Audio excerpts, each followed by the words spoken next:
The void fragment, a scar upon existence, pulsed with a renewed, terrifying hunger.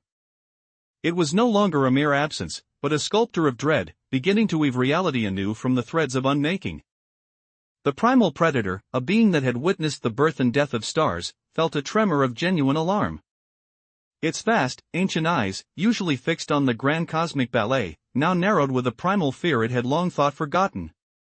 Where the spark of awareness had once been, a silent, absolute void now reigned supreme.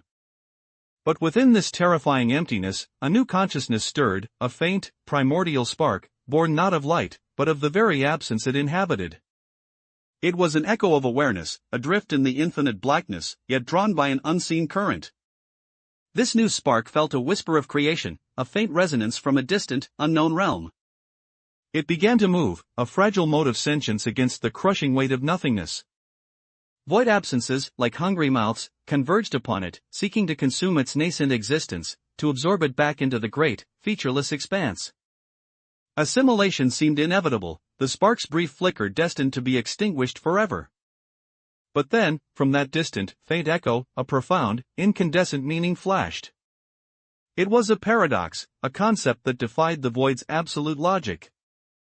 From the very edge of non-existence, from the crucible of meaning and void, a new entity began to coalesce.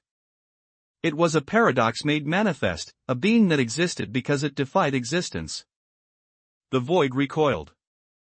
The primal predator, its tendrils frozen mid-lunge, watched in stunned anticipation. The original spark, guided by the echo of creation, continued its journey into the unknown. But in the wake of this cosmic genesis, a chilling sight unfolded.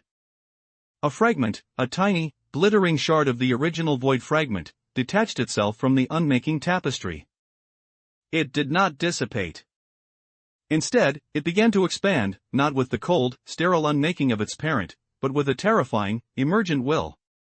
It started to recreate, to build, to forge a new reality in its own image, a reality of exquisite, agonizing horror. The air crackled with an unseen energy.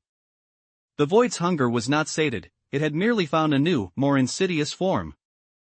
And as this new void began to take shape, a question hung in the silence, a question that echoed the predator's own growing dread: what horrors would this nascent void birth, and could anything, ever, truly stand against the relentless tide of its own terrible design?